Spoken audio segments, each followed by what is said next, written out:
Karena penting, peran pemerintah desa juga harus hadir dalam pembentukan dan penguatan kelompok-kelompok di masyarakat di desa. Desa bicara. Desa bicara. Desa bicara. Desa bicara. Hai kawan-kawan, kembali lagi di channel YouTube Desa Bicara.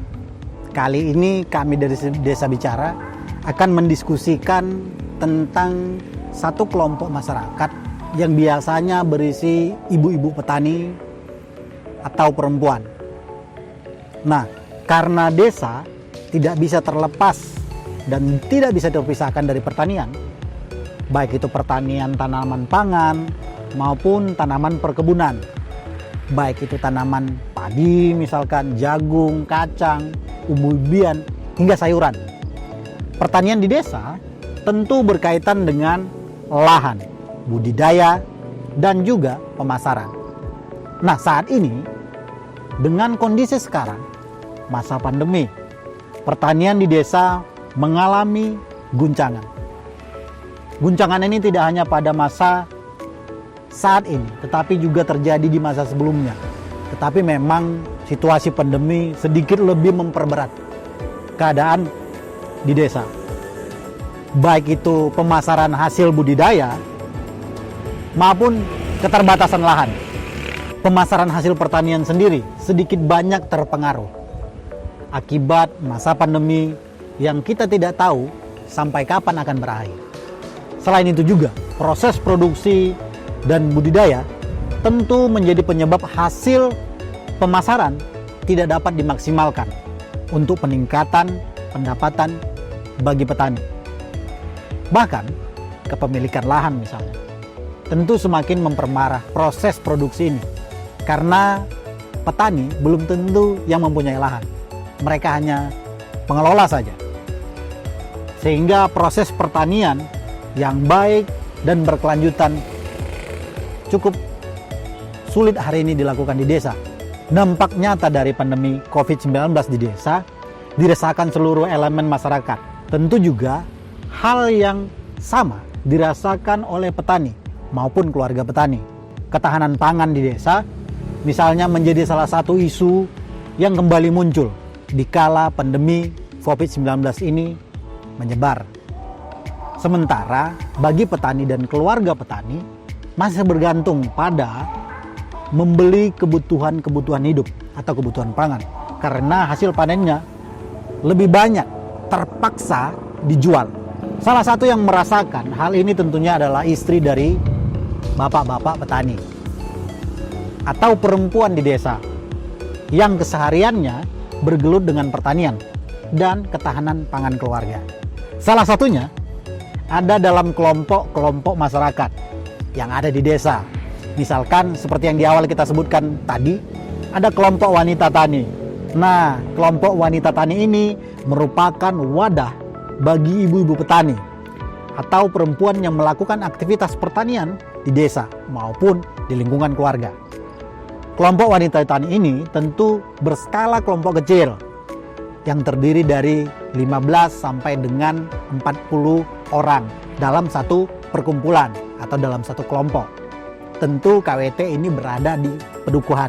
Kelompok wanita tani atau disingkat dengan KWT merupakan kelompok dari ibu-ibu atau istri atau perempuan yang mempunyai aktivitas di bidang pertanian yang tumbuh berdasarkan keakraban, keserasian, serta kesamaan kepentingan dalam memanfaatkan sumber daya pertanian.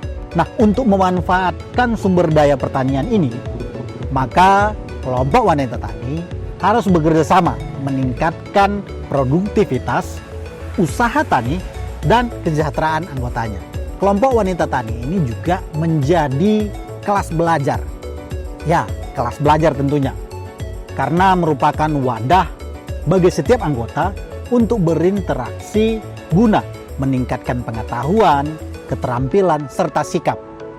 Serta juga sebagai kelas belajar, kelompok wanita tani harus mendorong perubahan sikap dalam berusaha tani yang lebih baik dan menguntungkan, serta berperilaku lebih mandiri untuk mencapai kehidupan yang lebih sejahtera. Selain sebagai kelas belajar, KWT ini juga sebagai unit produksi usaha tani. Karena sebagai unit produksi usaha tani, KWT harus merupakan satu kesatuan unit usaha untuk mewujudkan kerjasama dalam mencapai skala usaha ekonomi yang lebih menguntungkan. Tentu menguntungkan bagi kelompok wanita taninya untuk kelompok, serta menguntungkan dan berdampak bagi individu-individu anggota dari kelompok. Itu penting karena KWT juga bisa sebagai unit produksi pertanian. Ya, kalau misalkan pilihannya tidak berbudidaya tanaman, bisa kemudian menjadi unit pengolahan hasil pertanian. Itu salah satu sebagai unit produksi pertanian.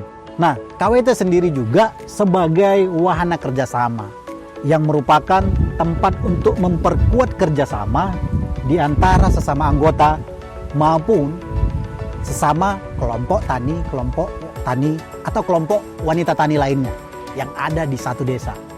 Bahkan untuk kelompok wanita tani di antara satu desa dengan pihak-pihak lainnya, atau misalkan di luar KWT, bisa dari desa atau antar desa, untuk menghadapi berbagai peluang yang kemungkinan akan berhubungan dengan unit usaha yang sedang dilakukan oleh kelompok tani.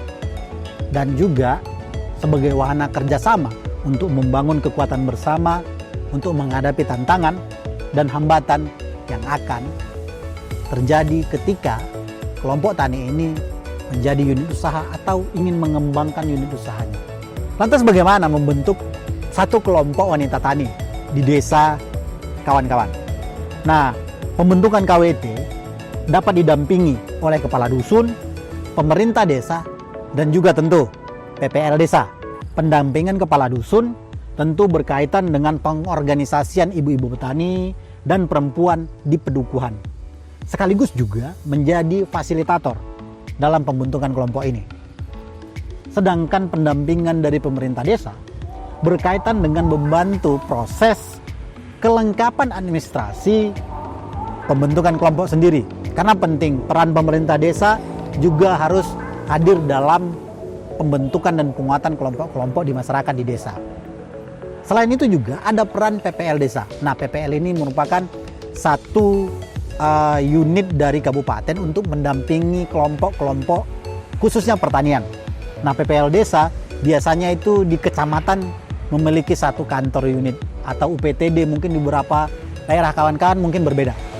Nah, PPL desa sendiri ini sebagai fasilitator untuk pembentukan. Misal ibu-ibu petani mau membuat satu KWT, sehingga PPL memfasilitasi pembuatan berita acara serta pendampingan teknis lainnya yang dibutuhkan oleh KWT nanti setelah dibentuk maupun selanjutnya untuk memenuhi kebutuhan administrasi baik itu bagi kelompok, sehingga pendampingan lapangan baik itu budidaya pertanian dapat juga dilakukan oleh PPL desa. Lantas kemudian apa saja dokumen-dokumen dalam pembentukan sebuah kelompok wanita tani?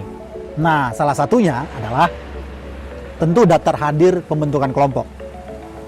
Yang kedua itu adalah berita acara pembentukan kelompok yang minimal berisi nama KWT, alamat KWT, dusun, desa, kecamatan, kabupaten, serta nama pengurus, ketua, sekretaris, bendahara.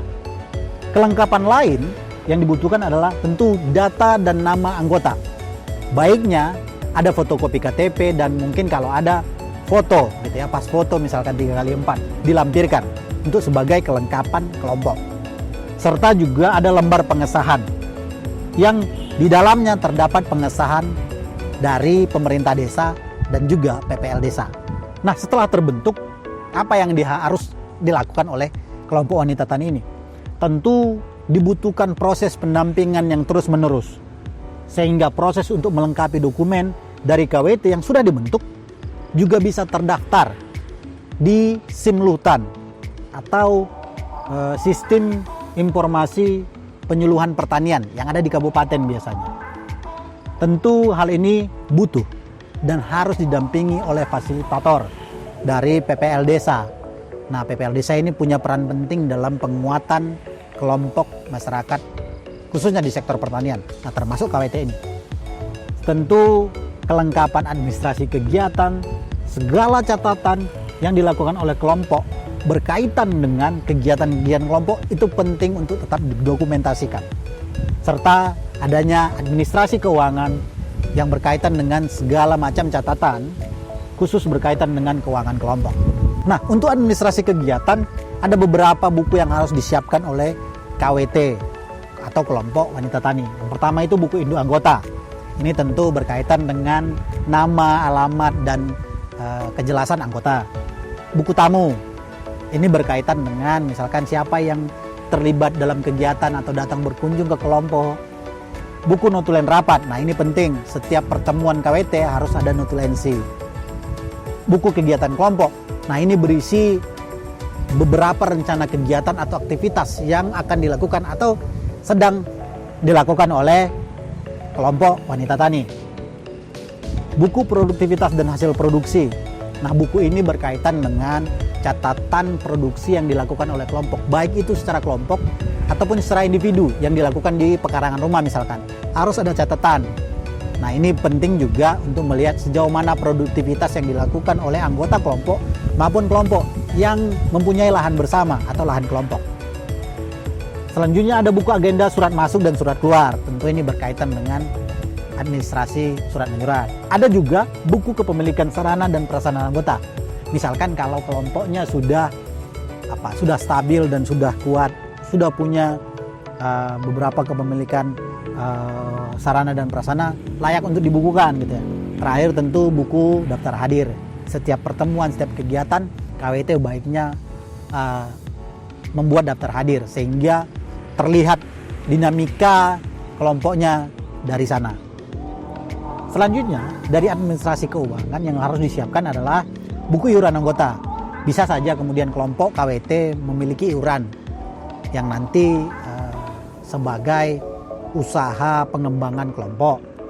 Ada juga buku kas, ini berkaitan dengan pendapatan yang dihasilkan produksi-produksi baik itu lahan kelompok maupun lahan individu yang dikelola secara kelompok. Mungkin juga ada buku tabungan anggota. Nah, ini berkait mungkin kelompok misalkan melakukan simpan pinjam begitu. Bisa juga melampirkan itu. Juga ada buku penjualan. Misalkan kalau kelompoknya sudah menghasilkan produk pertanian atau olahan produk pertanian, harus ada buku penjualan dan juga buku pembelian gitu ya. Misalkan peningkatan kapasitas usaha produksinya butuh alat atau butuh kebutuhan lain, harus ada tercatat di dalam buku pembelian maupun nanti penjualan hasil produksi dari kelompok. Terdapat juga kelengkapan-kelengkapan lainnya yang nanti mungkin kalau sudah stabil kelompoknya bisa dilengkapi. Misalkan seperti sekretariat kelompok tani, papan nama kelompok, stempel kelompok wanita tani. Nah, ini biasanya harus ada arsip surat masuk dan surat keluar, arsip dokumen berita acara pembentukan kelompok. Nah, ini harus diarsipkan.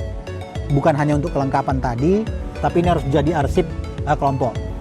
Arsip dokumen anggaran dasar dan anggaran rumah tangga kalau misalkan kelompoknya pengen dinaikkan levelnya selain hanya sebatas kelompok, tapi juga harus punya ADRT misalkan untuk kebutuhan peningkatan kelompok ke tahap yang lebih lanjut misalkan. Nah, ini nanti dibutuhkan kalau kelompoknya sudah berdinamika dengan lebih baik. Nah, arsip dokumen berita acara pembentukan kelompok, terus juga harus ada rencana kerja kelompok atau rencana definitif kelompok. Kelengkapan lainnya tentu ada rencana kebutuhan kelompok tani atau pembuatan RDKK. Biasanya memang baiknya KWT ini program dan kegiatannya dibuatkan rencana sehingga desa juga bisa menganggarkan untuk kebutuhan dan memfasilitasi kebutuhan kelompok untuk kelompok wanita tani.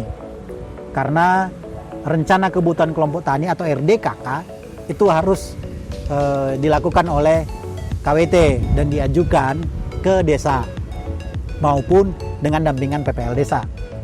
Nah, tentu harus ada arsip dokumen biodata anggota tadi. Ini penting karena pengecekan kelengkapan anggota dan kejelasan anggota itu penting.